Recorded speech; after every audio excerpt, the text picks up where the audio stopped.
त्यांच्या डोळ्यात फुकली आणि मग त्यांनी काय केलं की संविधानातच बदलाव करणं सुरू. काय बदलाव केला? एससी मध्ये आता बौद्ध समाज खूप शिकून समोर गेला म्हणून यांना क्रिमिलेअर लागतं. क्रिमिलेअर म्हणजे समजलं काय की तुमच्याकडे जे श्रीमंत लोक असतील त्यांच्या पोरांना रिझर्वेशन मिळणार नाही. म्हणजे एका ठिकाणी तुम्ही शिकून जे मोठे होत गेले त्याला तुम्हाला स्टॉप करायचं आहे, पटकवून ठेवायचं आहे. आता खूप झालं शिकणं, आता तुम्ही शिकू नका, समोर वाढू नका. म्हणजे म्हटलं ना ते घर जाणं म्हणजे. दुसरीकडे मातंग, चांभार, मेहतर या लोकांना सांगितलं बाबा तुमच्या सर्व नोकऱ्या कोणी घेतल्या? महाराजांनी घेतल्या, मोठ्यांनी घेतल्या. आणि म्हणून तुम्ही उठाव करा त्याच्या विरोधात. आणि मग सरकारच ठरवते ना. सरकारचं मन म्हणजे सरकारच्या अधिकाराचं मन. त्यांनी काय केलं की एसटी मधला जो महावर्ग आहे, बौद्ध वर्ग झाला हा खूप प्रगत झाला.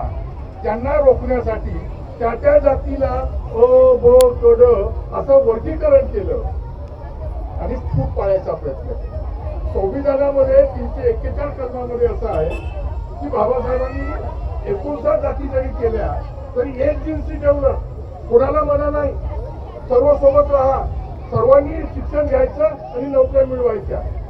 अनावधानानं म्हणायच्या तुमच्या मेहनतीनं ताकदीनं बौद्ध समाज जास्त शिकला, जास्त नोकऱ्यावर लागला, प्रगत झाला.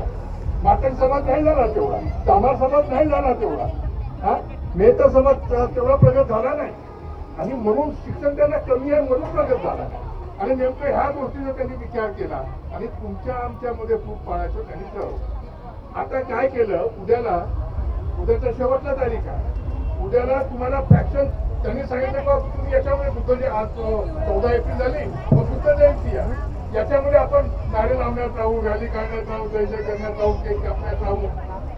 त्याचा गफलतीचा फायदा घेऊन ते उद्या तुम्हाला एक शेवटची तारीख देतो की बाबा तुम्हाला काय तक्रारी करायचं असेल तर करा. आणि उद्याची शेवटची तारीख आहे. काल आम्ही काही लोकांनी विचार केला, हे लोक सर्व आमच्या सोबत होते आणि पत्रपरिषद घेतली आणि सांगितलं की बाबा तुम्ही काय करणार आहात हे आम्हाला अगोदर सांगा, नंतर आम्ही तक्रारी करतो ना. त्यांनी सरळ TR काढलं. त्या TR मध्ये लिहिलं की आम्ही आपण अवर्गीकरण करणार आहोत आणि तुम्हाला शेवटची संधी म्हणून 15 तारखेपर्यंत तुमच्या कंप्लेंट या. तुमची आमच्यापैकी कोणी कंप्लेंट करणार आहे का? काही माहीतच नाही ना का, आपल्याला काही माहीत नाही, काही कल्पना नाही, काय करणार काय होणार आणि त्याचाच लोक फायदा घेणार.